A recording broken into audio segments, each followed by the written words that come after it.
சொந்தங்கள் அனைவருக்கும் வணக்கம். இந்த பதிவு எதுக்காக அப்படின்னா, சமீபத்தில் தமிழ்நாடு மற்றும் பாண்டிச்சேரி 2 பகுதிகளிலேயே அதிகமான ஒரு கடிதங்கள் வரதை பார்த்துருப்போம்.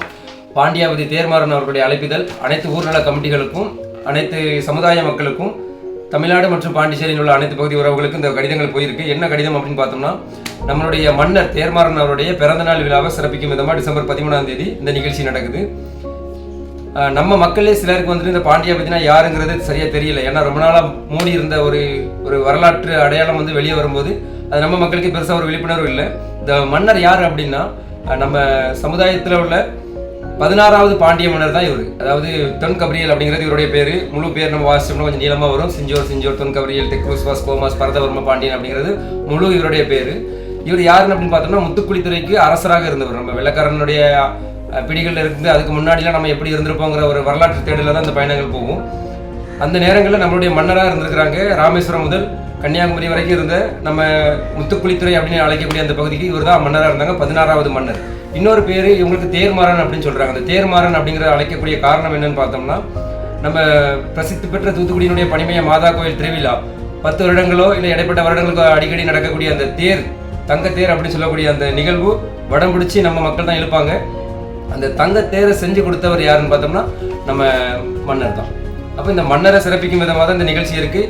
இவங்க நமக்கு மட்டுமா அப்படின்னு பார்த்தோம்னா இல்லை, இது பொதுவான அனைத்து மக்களுக்குமானது தான். இந்திய சுதந்திர போராட்டத்துக்கு அரும்பாடுபட்டவங்களில் இவங்களும் ஒன்று. மறைக்கப்பட்ட வரலாறுன்னு எடுத்து பார்த்தோம்னா நம்ம பரதவர்களோட வரலாறு அதிகமாகவே இருக்கும். அதில் நம்ம மன்னருடைய வரலாறும் ரொம்ப அதிகமாகவே இருக்குது. இப்போ இவர் மன்னர்னு பார்த்தோம்னா நமக்கு அதிகமான வரலாற்று புத்தகங்களை நம்ம பார்க்கும்போது வீரபாண்டிய கட்டபொம்மன், அப்புறமா மருது சகோதரர்கள், இப்படி நிறைய பேர்கள் நம்ம பார்ப்போம். ஆனால் இவங்களுக்கெல்லாம் இந்த ஆயுதங்களை வழங்கி எப்படி நம்ம அவங்கள போரில் சிறப்பாக செய்ய வைக்கலாம் அப்படின்னு பார்க்கும்போது எல்லா போராட்டங்களுமே ஒரு பின்பக்கமாக இருந்து யாராவது ஒரு ஆள் உதவுவாங்க. இப்போ நமக்கு இவ்வளோ ஆயுதங்கள் வருது அப்படின்னா கடல் மார்க்கமாக இந்த ஆயுதங்கள் வந்து ஆகணும். உள்பகுதிகள் ஃபுல்லாமே ஆங்கிலேயர் ஆட்சியினுடைய கட்டுப்பாட்டில் இருக்குது. அப்போ உள்பகுதியில் ஒன்றுமே செய்ய முடியாத பக்கத்தில் ஊமைத்துறை, வீரபாண்டிய கட்டபொம்மன் இந்த மாதிரியான நபர்கள்லாம் ஐயாவோட ரொம்ப நெருங்கிய தொடர்பில் இருந்து இவங்க மூலியமாக தான் அனைத்துமே போராட்ட களங்களுக்கு ரொம்ப ஆதரவாக இருந்திருக்காங்க. முக்கியமாக சொல்லணும்னா சுதந்திர போராட்ட தியாகி இவங்க.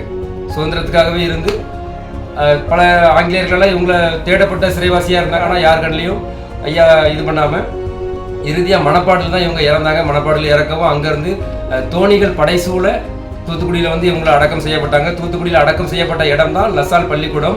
இன்றைக்கி நம்ம லசால் பள்ளிக்கூடம் சொல்கிறோம். அந்த லசால் பள்ளிக்கூடம் ஒரு நேரங்களில் கல்லறை தோட்டமாக இருந்துச்சு. நம்ம மக்கள் தான் அந்த நேரங்களில் நிலங்களை அள்ளி கொடுக்குறதுல வல்ல. அப்போ அந்த நிலங்கள் அங்கே கொடுக்கும்போது அது கல்லறை தோட்டமாக இருந்துச்சு. அப்போ அந்த மறை மாவட்டங்களும் சரி, அந்த அரசு சார்பில் உள்ளவங்களும் அதை எங்களுக்கு ஒரு கல்வி நிறுவனம் செய்ய வேணும் அப்படின்னு சொல்லி கேட்கும்போது அந்த நிலத்தை நம்ம மக்கள் சார்பாக அவங்கள்ட்ட நம்ம மன்னருடைய கல்லறையை அவங்கள்ட்ட கொடுத்தோம். இன்றைக்கி அந்த கல்லறையை அங்கேருந்து பேர்த்து எடுக்கப்படக்கூடிய ஒரு நிலை ஆயிடுச்சு. இப்போ அதை மீட்டு நம்ம மணிமண்டபம் கிட்டதுக்காக தான் இந்த வேலைகளும் போய்கிட்டு இருக்கு. இப்போ நம்ம மக்கள் எல்லாம் சேர்ந்து செய்கிறாங்க. மன்னரை பற்றின சில குறிப்புகள் சொல்லணும் அப்படின்னா, அவர் ஒரு சுதந்திர போராட்ட தியாகி. நம்ம சுதந்திரத்துக்கு இன்றைக்கி வீரபாண்டிய கட்டபொம்மன், அதுக்கப்புறமா ஊமத்துறைகளை பற்றி படிக்கிறோம். அவங்க எல்லாம் களத்தில் நின்று செஞ்சாலும் அவங்களுடைய பின்னாடி இருந்து முழுக்க உதவி செஞ்சது யாருன்னு பார்த்தோம்னா நம்மளுடைய மன்னர்கள் தான்.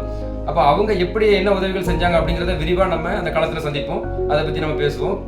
முக்கியமாக இந்த ஆயுதங்கள் கொடுக்குறது, ஒரு போர் வலுவாகணும்னா அதுக்கான போர்க்கருவிகள் தேவை. அந்த போர்க்கருவிகள் முழுக்க கடல் மார்க்கமாக கொண்டு வந்து அன்றைக்கி அந்த போரை அந்த சுதந்திர போராட்டத்தை வலிமை பெற செய்ததே நம்ம மன்னர் தான்.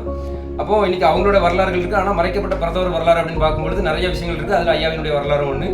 இன்னொன்று, இவங்களுடைய பேரை வந்து தேர்மாறன் அப்படின்னு சொல்லுவாங்க. இப்போ தேர்மாறன், பாண்டியாவதி தேர்மாறன் அப்படின்னா பல இடங்களில் அவங்க குறிப்பிட்டிருக்காங்க. அப்போ பாண்டியாவதி தேர்மாறன், அந்த தேர்மாறன் என்ன பேர், அதனுடைய அர்த்தம் என்னன்னு பார்க்கும்போது நம்ம தூத்துக்குடியில் உள்ள பனிமய மாதா கோயில் இருக்குல்ல, அந்த மாதா கோயில் வந்துட்டு 10 வருடங்களுக்கு ஒரு முறையோ இல்லை சில வருடங்களுக்கு இடைப்பட்ட நாட்களில் அந்த தங்கத்தேரை நம்ம இழுப்போம். அந்த தங்கத்தேரை உருவாக்கி கொடுத்த மன்னர் தான் இந்த பாண்டிய மன்னர். இவருடைய காலத்தில் தான் அந்த மாதாவுக்கு தங்கத்தேர் செஞ்சாங்க. அப்போ மாதாவுக்கு தங்கத்தேர் செஞ்சு கொடுத்ததுனாலே இவரை தேர்மாறன் என்று அழைக்கப்படுது. தேர்மாறன்கிற அழுத்தங்களில் உன்னிப்பாக கவனிக்கணும். மாறன் அப்படிங்கிறது அதனுடைய அந்த ரகரத்தை நம்ம உன்னிப்பாக கவனிக்கணும். அதெல்லாம் பாண்டிய வம்சத்தினுடைய அடையாளங்கள். இன்றைக்கி சில ஊர்களில் மரக்குடிதர் இருக்குது, மாரமங்கலங்கிற ஊர் இருக்குது. இந்த ஊர்கள் எல்லாமே ரேவை தவறாக பயன்படுத்துகிறாங்க. அதெல்லாம் கவனிக்கக்கூடிய ஒரு விஷயம். ஏன்னா மரம்னா அப்புறமா மரத்துக்கு வெட்டக்கூடிய மரமாக ஆயிடக்கூடாது. நம்ம மாரவர்ம பாண்டியர்கள் நம்ம படிச்சிருப்போம். அந்த மாறன் இதில் சரியான முறையில் குறிப்பிட்டிருக்கு. ஏன்னா நம்ம அந்த வரலாறுகளை சரியாக எடுத்து படிக்கும்போது நம்ம யாருங்கிற அடையாளமும் தெரிய வரும். அதனால் சில ஊர்களில் மரக்குடி தெரு, மாரமங்கலம் இப்படிப்பட்ட ஊர்கள் அந்த தவறான முறையில் இருக்கிறதெல்லாம் மாற்றணும். வேற இந்த மன்னரை பற்றி நம்ம சொல்லணும் அப்படின்னா, முத்துக்குளித்துறையினுடைய மன்னராக இருந்திருக்கிறாங்க. முத்துக்குளித்துறை நம்ம ராமேஸ்வரத்துலேருந்து கன்னியாகுமரி வரைக்கும் எடுத்துக்கிட்டோம் அப்படின்னா அன்றைய முத்துச்சலாபத்தில் நம்ம தான் சிறந்து இருந்திருக்கோம். இன்றைக்கி அந்த முத்துக்கள்லாம் இல்லாமல் போயிடுச்சு. அப்போ அந்த முத்துக்கு அரசராக இருந்தவர் இவர் தான். இவரை தாண்டி தான் நம்ம எல்லாமே நம்ம பண்ணுவோம். இன்றைக்கி நம்ம ஊர் கமிட்டிகளும் வலுவாக இருந்தாலும் அன்றைய ஊர் கமிட்டியாக நம்ம தலைவராக இருந்தவங்க அரசர். இப்போ சாதிய தலைவர் அப்படிங்கிறதான் அன்றைய குறிப்புகள்லாம் இருக்குது. இன்னும் இவரை பற்றி விரிவாக பேசணும்னா நிறைய பேசிக்கிட்டே போகலாம். 13ஆம் தேதி நிகழ்ச்சி பற்றி சிறிய துவக்கமாக சொல்லுவோம். 13ஆம் தேதி டிசம்பர் 13ஆம் தேதி 2024 வருஷம் நடக்குது. நடைபெறும் இடம் பார்த்தோம்னா மாதா கோயில், தூத்துக்குடி மாதா கோயிலுக்கு பின்புறம் இருக்கக்கூடிய லசால் பள்ளி மைதானம், பாண்டியாபதியினுடைய மைதானமாக இருக்கக்கூடிய அந்த மைதானத்தில் நடக்குது. காலை 9 மணிலிருந்து மதியம் 3 மணி வரைக்கான இந்த நிகழ்வுகள் நடக்கிறதா சொல்லியிருக்கிறாங்க. காலை 9 மணிக்கு பாண்டியாபதியினுடைய வளாகத்தில் வச்சு, அதாவது மாதா கோயில் பின்புறம் இருக்கக்கூடிய பாண்டியாபதியினுடைய கல்லறை இருக்கக்கூடிய வளாகத்தில் வச்சு இவருக்கான திருப்பலி நடக்கும். திருப்பலியை தொடங்கி நம்மளுடைய அனைத்து ஊர்நல கமிட்டி சார்பாக ஐயாவுக்கு மரியாதை செலுத்தப்படும். ஐயாவுக்கு மரியாதை செலுத்தி அதிலிருந்து நம்ம பாரம்பரியமான களியல் முறை, நம்ம கூத்தங்குடியினுடைய களியல் வந்துட்டு வராங்க, அவங்க சிறப்பு செஞ்சு ஐயாவுக்கு களியல் அடித்து வரவேற்பு செய்வாங்க. அதே போல் சிலம்பமும் அடித்து நம்மளுடைய ஐயாவுக்கு அந்த பாரம்பரிய கலை வடிவத்தில் ஐயாவுக்கு வணக்கம் செலுத்திருக்காங்க. அதை தொடர்ந்து சில கலை நிகழ்ச்சிகளும் இருக்குது. இது எல்லாமே நம்ம இது சார்ந்த வேலைகள் தூத்துக்குடியில் தொடர்ச்சியாக போய்கிட்டே இருக்குது.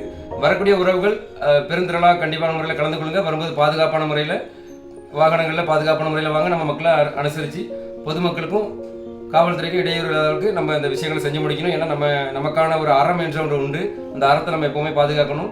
மேலும் பல விஷயங்களை நம்ம களத்தில் சந்திப்போம். நேரில் பாண்டியாபதியினுடைய இந்த நிகழ்ச்சியை வருஷம் இனி சிறப்பாக நம்ம கொண்டாடுறதுக்கான ஒரு அடித்தளமாக இருக்கும். அனைத்து ஊர்நல கமிட்டிகளும் வருவாங்க. அனைத்து ஊர் சார்பாகவும் வாகனங்களை தயார் செஞ்சு எல்லா ஊர் மக்களும் வராங்க.